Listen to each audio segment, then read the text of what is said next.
Richard, great to see you. Roll Tide, how's everything going here in December? Well, great to be back. Everything's great, Roger. Basketball season is here. The temperatures dropped a little bit. Good to be inside. Alabama basketball is looking pretty good. Yeah, both teams continue to be in the top 25. The men's team obviously staying in the top 10 and even improving their position after last week's win against North Carolina. Just from your perspective, how have you seen this team grow throughout the first few weeks of the year? Well, I think they started off the season strong. I think the biggest question for me was going to be how could Nate Oates manage a roster that had so many talented guards? He's done a really good job of making sure that he's keeping everyone in the roster in action and playing at a high level. You have the loss to Latrell Wrightsell, which is definitely going to be a blow to the team. But when you have so many players to step up, you definitely have some opportunities to continue to be a really good team.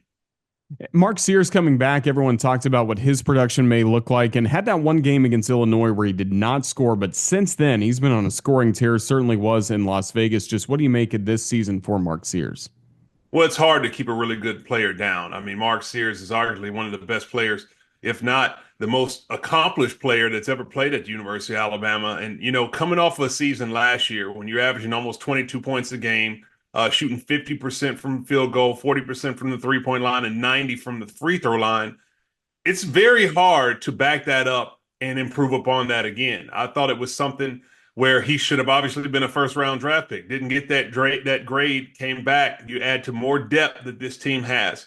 But this is a balanced team. You have two in every single position. You have two good point guards, two good shooting guards. You have bigs now with Amori to now come in and be a legitimate five man, and two freshmen, Darion Reed and Aiden Sherrill, who have definitely contributed as well. So it's a talented roster.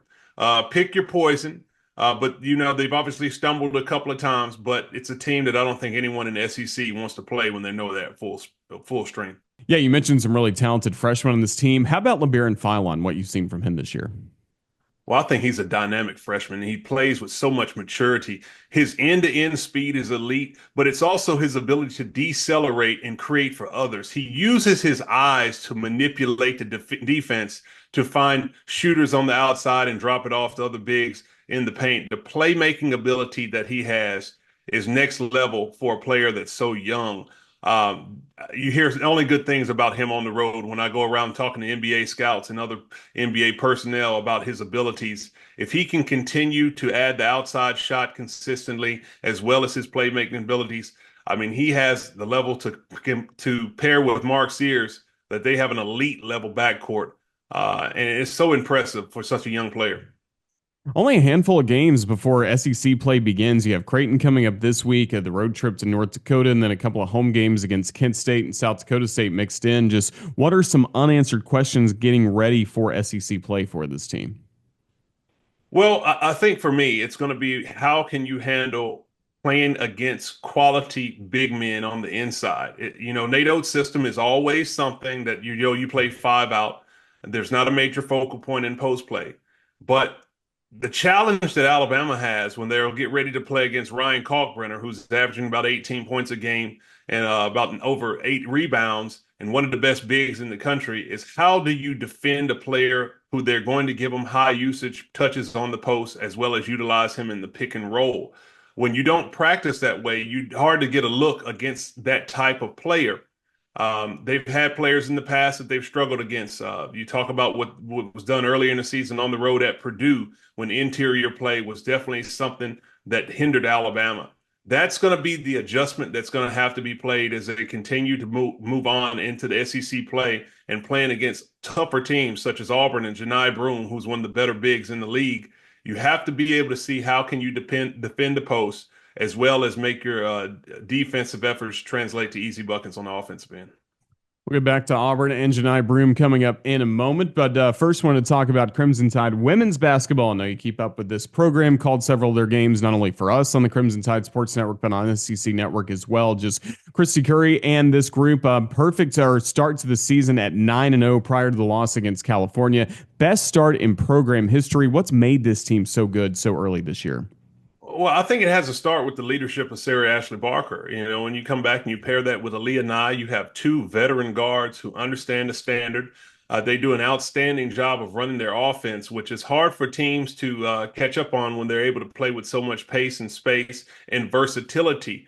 Essence Cody has started to be a little bit more of a force. She showed some promise in the last game in the loss to Cal in the SEC ACC Challenge. If she can play to her ability, a double-double threat every single night. Now, Alabama has a team that can really compete in the SEC.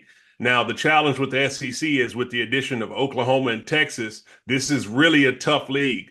But if they can continue to have that inside-outside punch with Cody and the guards on the perimeter, then Alabama can definitely be a force to be reckoned with in conference play. Cody, Barker, Nye, we know what we're getting there based on what we saw from them last year, but a new addition to the starting lineup is point guard Zay Green. She's been scoring at a high level. How much of an impact does it have to have a point guard that knows how to get to the rim and score? Huge, because it takes a lot of the pressure off of the other shooters with Barker and Nye, as we talked on. Zay Green has a unique ability to go coast to coast and play downhill, and she is so shifty when she's moving at full speed. With her height and her ability to and her length, she's able to finish over much smaller players. She can play in the post, and when she's shooting the shot from the outside, I mean, she is electric to watch. I mean, there's been so many games that she's had big time performances, offensively as well as defensively, getting out in the passing lane. So this is a strong Alabama team. I love the versatility that they have with the guard play, as you mentioned, Zay Green, Sarah Ashley Barker, Aaliyah Nye.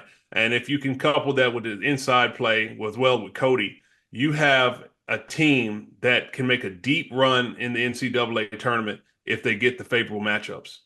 And you mentioned the SEC is tough. It already was with South Carolina, LSU kind of leading the way the last few years, but now Texas, Oklahoma coming in. Alabama has to go to both of those spots. I mean, this league is about as balanced as it's been, and even a program like Tennessee having a few down years, now they're starting to get off to a really good start.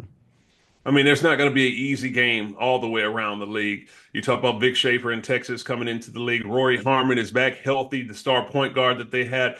They have some really good players on the perimeter and inside. What Oklahoma is bringing to the league is going to be something that's going to be to reckon with. You can't forget about Ole Miss over on the West with Coach Yo, what she's been able to do as far as the defensive style. I look up and down the entire league, even with Kentucky and Kenny Brooks coming in from Virginia Tech and bringing in some really good transfers from his roster with Georgia Amore. Um, some really, really good teams. And Alabama's going to have to make sure they play from in front. They have a tough stretch to start off SEC play. It's going to be very important to have to set the tone early on. You do not want to get behind the pace in conference play. That's a look at conference play for the women's basketball team. Back to the men's side for a moment. You talked about, Alabama against Auburn. Those matchups are going to be huge this year with both teams in the top 10 already to start the season. Just SEC basketball, again, really balanced on the men's side. You have Tennessee as the number one team in the country right now. Just how exciting is this SEC race going to be? I mean, I love it. I mean, this is the way college basketball should be. And I love to see Southeastern Conference basketball getting the credit that it deserves. This has always been a proud league that's had really good players and really good coaches, but now I think it's starting to get the national exposure to be one of the most highly sought after conferences for recruits, as well as playing a very unique and entertaining style of basketball. Now, I think the most elusive things for the Southeastern Conference this year will be who can finally win a national championship, as the drought has been since 2012, since Kentucky was able to get that done. But you have a plethora of teams that can make deep runs in the NCAA tournament. You mentioned Tennessee and what they're able to do, the physical brand of style that Rick Barnes has. Kentucky and new coach Mark Pope, they run a five-out offense that really uses a lot of space and shooting from the outside, similar to what Nate Oates does at Alabama. Bruce Pearl has a deep roster, and they have the physical play of Janai Broom on the inside. They can have an inside and outside punch. I could go on and on and on. There's not going to be an easy game in the conference. And to the coaches and the team's benefits, every road game will be a quad one opportunity. Joe Lunardi already has 12 teams predicted in the Southeastern Conference to be in the NCAA tournament. So I definitely say this is the time where you can clearly say that it just means more. It really does. And for you, you've had some travels with the SEC network. Tell us where you've been and some of the teams you got to see in person over the last few weeks. Well, listen, I just came off the road from the jungle, and I had to make sure to watch out as the Alabama guy going down on the plains. But Yeah, been in Georgia a couple times, been in Rupp Arena with Kentucky. So I've been able to see several teams in this league, and I can tell you firsthand, they have talented teams that play a really good style of ball. To talk about that Auburn team, I think Auburn and Alabama, what they're doing now in the state is really impressive. And on a national scene, this might be the biggest rivalry in college basketball right now. You have two coaches who have dominated the league in recent years as far as SEC championships in the regular season and tournament is concerned, and also a recent Final Four by Alabama and Auburn within the last 5 years. Those two showdowns that they're going to have in the Iron Bowl of basketball, I think is going to be the top game in all of college basketball. I can't wait to see it. Certainly look forward to it. Richard Hendrix, you're always so great to join us once a month here on the Crimson Tide Sports Network on Crimson Drive, driven by NASCAR. Just thank you for the time you've given us here in December. Make sure you have a safe travels to your assignments and happy holidays coming up. We look forward to catching up with you again down the road. Roll Tide. Thank you for having me, Roger. Roll Tide.